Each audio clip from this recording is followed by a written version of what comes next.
दोस्तों, ये करीब 10 साल पहले की बात है जब मैं अपनी फैमिली के साथ गांव में रहा करता था और गांव में ही एक फैक्ट्री में काम करता था। पर जब मेरी नौकरी लगी थी तो मैं ऑटो से ही आया जाया करता था। लेकिन कुछ महीने पैसे कमाने के बाद मैंने अपने लिए एक नई बाइक खरीद ली थी और उस वक्त मैं बहुत ही ज़्यादा खुश भी था कि मैंने अपने दम पे बाइक ली है। मुझे क्या मालूम था कि बाइक को लेने के बाद मेरे साथ इतनी बड़ी घटना होने वाली है। फिर मैं अगले ही दिन अपनी बाइक से फैक्ट्री की ओर निकल गया। फैक्ट्री में पहुंचने के बाद मुझे वहां पर काफ़ी लोगों ने बधाइयाँ भी दी और उसके बाद फैक्ट्री में पूरे दिन काम करने के बाद मैं फैक्ट्री से निकलने लगा। मैं अभी निकल ही रहा था कि तभी मुझे उस फैक्ट्री मैनेजर ने कहा, तुम थोड़ी देर और रुक जाओ, थोड़ा सा काम है।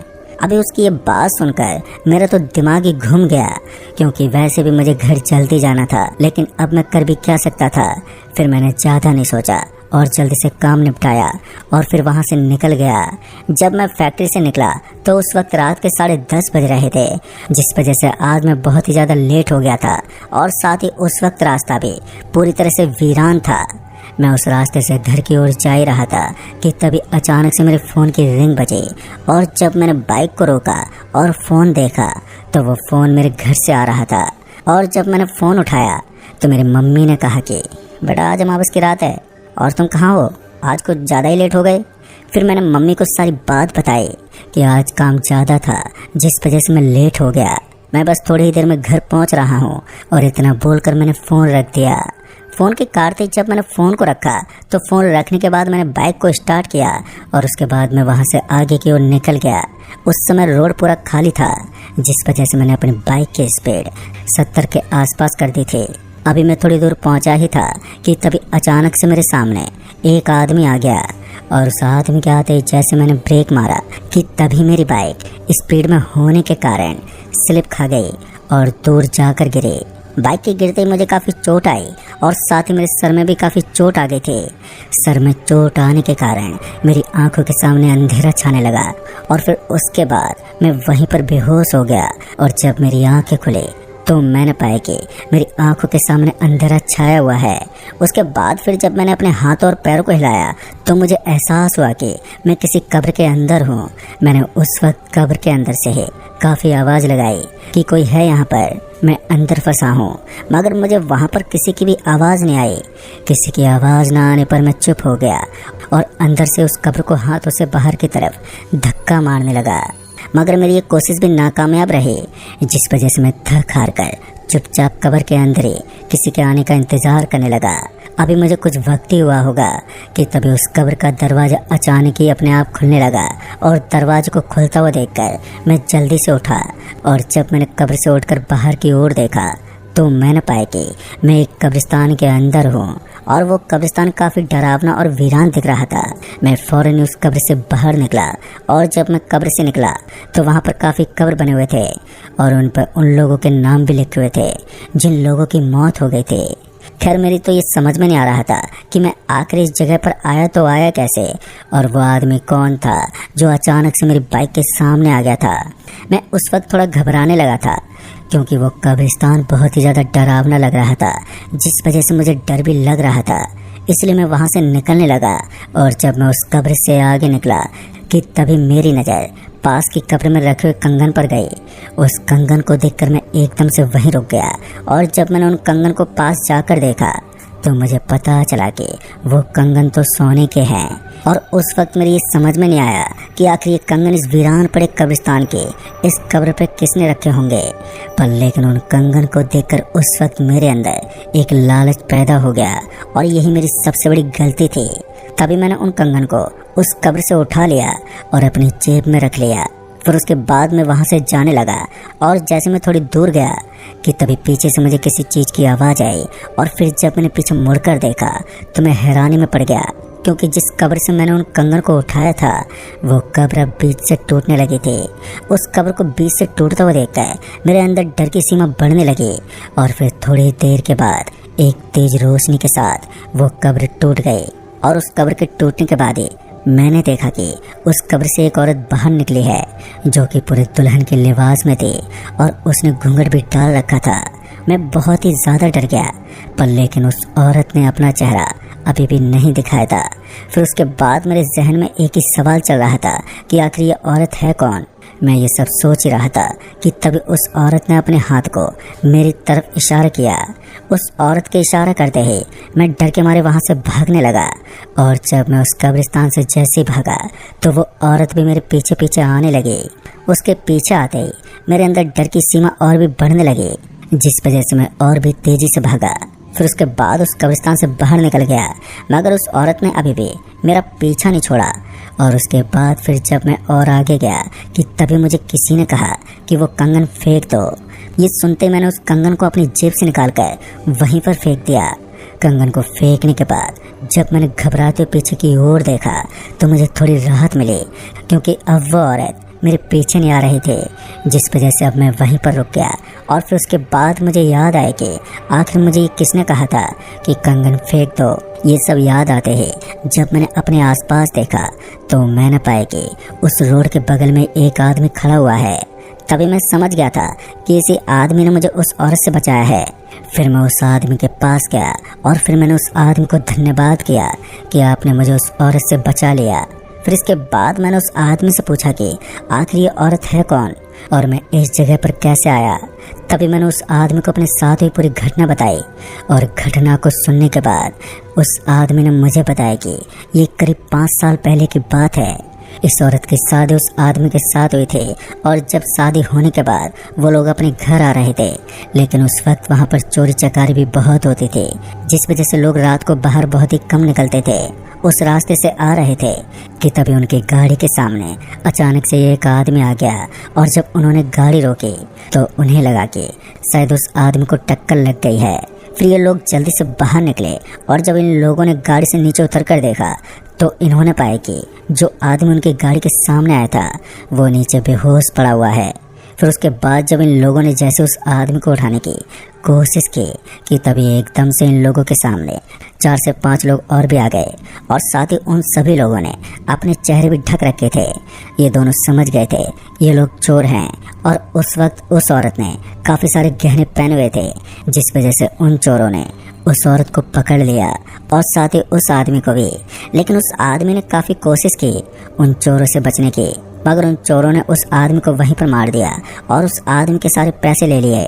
उस आदमी को मारने के बाद जब इन लोगों ने उस औरत के सारे गहने उतार लिए और उन चोरों ने जैसे कंगन उतारने को हाथ बढ़ाया कि तभी उस औरत ने उन लोगों से पीछा छुड़ाकर उस जगह से भागने लगी, और वो औरत भागते हुए एक कब्रिस्तान में घुस गई।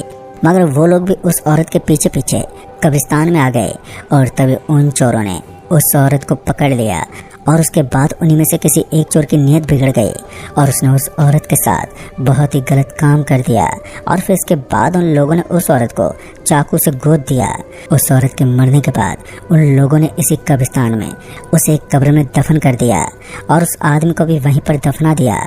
उन दोनों को दफनाने के बाद वो लोग वहाँ से भाग गए, मगर उन लोगों से वो कंगन वहीं पर गिर गए, और तभी से उन कंगनों को जो भी आदमी वहाँ से उठा लेता है तो वो औरत उन्हें नहीं छोड़ती, और वो आदमी जो भी उस रात में यहाँ पर आता है तो उन्हें वो इस कब्रिस्तान के कब्र में डाल देता है और साथ ही इस जगह पर कैद कर लेता है। दोस्तों, ये सब सुनने के बाद मैंने उस आदमी से पूछा कि आप कौन हो और आप यहाँ पर कैसे आए। फिर इसके बाद उस आदमी ने कहा कि जिन लोगों ने उस आदमी और औरत को मारा था उन्हीं में से एक मेरे पापा थे। जब मेरे पापा ने उस औरत को मार दिया था तो उसके कुछ ही महीनों के बाद हमारे परिवार में एक एक करके लोग मरने लगे, और जब मेरे परिवार में लगभग सभी मर गए कि तभी उसके बाद मैं एक तांत्रिक के पास गया और उन्हें सारी बात बताई। मेरी बात सुनते ही वो तांत्रिक मौन अवस्था में चला गया, और जब उन्होंने अपनी आंखें खोली तो उन्होंने बताया कि तुम्हारे पापा की गलती की वजह से आज तुम्हारे परिवार पर बन आई है। उन बाबा ने सब कुछ मुझे बता दिया था कि मेरे पापा ने क्या किया है, और ये सब सुनते ही मेरे अंदर खौफ बैठ गया कि अब मैं भी नहीं बचूंगा। पर लेकिन मैंने उस तांत्रिक के आगे हाथ पैर जोड़ लिए और मैंने उनसे कहा कि बाबा मुझे बचा लो। तभी मैं उन बाबा का शिष्य बन गया और मैं उन्हीं के साथ रहने लगा, और उन्होंने मुझे तांत्रिक विद्या सिखाई, जिसकी वजह से मैं आज तक बचा हुआ हूँ। उस औरत ने मुझे मारने की भी बहुत कोशिश की, मगर मैं बच गया। लेकिन मुझे अभी भी पता है कि कभी न कभी वो औरत मुझे मार ही देगी, क्योंकि मैं ही आखिरी बचा हुआ हूँ। और कहीं ना कहीं मुझे ये पता है कि मेरे मरने के बाद उस औरत की आत्मा को मुक्ति मिलेगी, उस आदमी की ये बात सुनने के बाद मुझे बुरा तो बहुत लगा, मगर मैं उसके लिए कुछ कर भी नहीं सकता था। तभी मैंने उस आदमी से इस जगह से बाहर निकलने का रास्ता पूछा कि आखिर मैं इस जगह से बाहर कैसे निकलूंगा। फिर उस आदमी ने कहा कि यहाँ से निकलने का सिर्फ एक ही रास्ता है। यहाँ से 2 किलोमीटर दूर एक स्टेशन पड़ता है और उस स्टेशन पर रात के ठीक 3 बजे एक ट्रेन आएगी और उस ट्रेन की बोगी नंबर 5 पे चढ़ जाना। उसी बोगी में तुम्हें दरवाज़ा मिलेगा और उस दरवाजे को खोलना और उसी में एक तेज रोशनी आएगी और फिर तुम उसी के अंदर चले जाना। वहीं से तुम अपनी जगह पहुंच जाओगे, लेकिन वो आदमी और वो औरत तुम्हारा पीछा जरूर करेंगे। और ये बोलकर उसने अपनी जेब से कुछ चीज़ निकाली और उस चीज़ को निकालने के बाद उसने कुछ मंत्र पढ़े। फिर मंत्र पढ़ने के बाद उस आदमी ने मुझे वो चीज़ दे दी और उस चीज़ को देने के बाद उसने कहा, अगर उन दोनों में से कोई भी तुम्हारा रास्ता रोके तो तुम ये चीज़ उनके सामने दिखा देना। वो दोनों अपने आप ही तुमसे दूर हो जाएंगे। और जब मैंने उस चीज़ को ध्यान से देखा तो मैंने पाया कि वो चीज़ एक ताबीज़ थी जिस पर उस आदमी ने मंत्र पढ़े थे। मैंने उस ताबीज़ को अपने हाथों में रखा और उस आदमी को अलविदा कहकर वहाँ से जाने लगा। दोस्तों, जैसे मैं उस जगह से जाने लगा कि तभी उस आदमी ने पीछे से आवाज़ दी और जब मैं पीछे मुड़ा तो उसने कहा कि अगर तुम्हें कोई भी आवाज़ लगाए तो तुम पीछे मत देखना और ये भी हो सकता है कि वो आवाज़ मेरी तरह हो, मगर तुम पीछे मत देखना। ये सब सुनने के बाद मैं वहाँ से भागने लगा क्योंकि मेरे पास टाइम बहुत ही कम बचा हुआ था। और फिर जब मैंने अपनी घड़ी की तरफ देखा तो मेरे पास सिर्फ 40 मिनट बचे हुए थे। मैं अब उस आदमी से दूर निकल आया। मैं उस रोड पर भागे जा रहा था कि तभी अचानक से मेरा पैर एक पत्थर से टकरा गया और मैं उस जगह पर मुंह के बल गिर पड़ा, जिस वजह से मेरे मुंह में चोट आ गई और इसके साथ ही मेरे हाथों से वो ताबीज़ भी वहीं पर गिर पड़ा। उस ताबीज़ के गिरते ही मैंने जैसे उस ताबीज़ को उठाने को हाथ बढ़ाया कि तभी एकदम से वो भूत मेरे सामने आ गया और उस आदमी के सामने आते ही मैंने जल्दी से उस ताबीज़ को उठाया और तुरंत ही मैंने उस ताबीज़ को उस आदमी के सामने दिखा दिया। जैसे मैंने उस ताबीज़ को उस आदमी के सामने किया कि तभी वह भूत एक ज़ोरदार चीख के साथ वहाँ से गायब हो गया और उस भूत के गायब होते ही मैं वहाँ से फ़ौरन ही भागा और ऐसे ही भागता रहा। और फिर थोड़ी देर के बाद मैं उस स्टेशन पर पहुंच गया और जब मैं उस स्टेशन पर पहुंचा तो वो स्टेशन बहुत ही ज़्यादा डरावना लग रहा था क्योंकि वो स्टेशन पूरी तरह से वीरान था। चारों तरफ सिर्फ अंधेरा ही अंधेरा फैला हुआ था।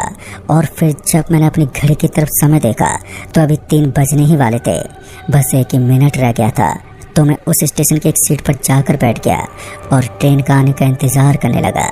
फिर थोड़ी देर में ट्रेन ने हॉर्न मारा। ट्रेन के हॉर्न मारते ही मैं सीट से खड़ा हो गया और फिर जब ट्रेन स्टेशन पर आकर लगी तो मैं बोगी नंबर 5 में चढ़ गया। और जैसे मैं बोगी नंबर 5 में चढ़ा कि तभी अचानक से वो औरत स्टेशन पर आ गई। उस औरत को देखकर मैं बहुत ही ज़्यादा डर गया, जिस वजह से मैं उसी के अंदर उसी दरवाजे के पास गया और उसी दरवाजे को खोल दिया। दरवाज़ा खोलते ही उस दरवाजे से एक तेज़ रोशनी बाहर निकली और फिर मैं उसी रोशनी के अंदर चला गया। और फिर जब मैं उस रोशनी के अंदर गया तो मुझे ऐसा लगा कि मैं गिर रहा हूँ और इसी बीच मेरी आंखों के सामने अंधेरा छाने लगा।